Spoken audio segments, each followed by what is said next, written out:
What's the meaning of coalface?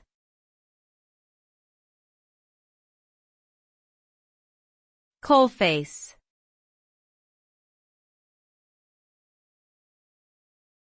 Coalface.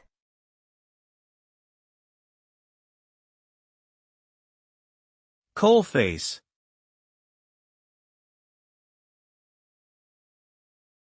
Coalface.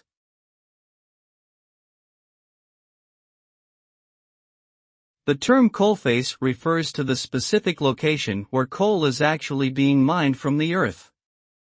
It is often used metaphorically in business and industry to refer to the frontline workers who are directly involved in producing goods or providing services, as opposed to management or support staff. These frontline workers are the ones who are most directly responsible for the success or failure of the organization, and their efforts are critical to achieving the goals of the business.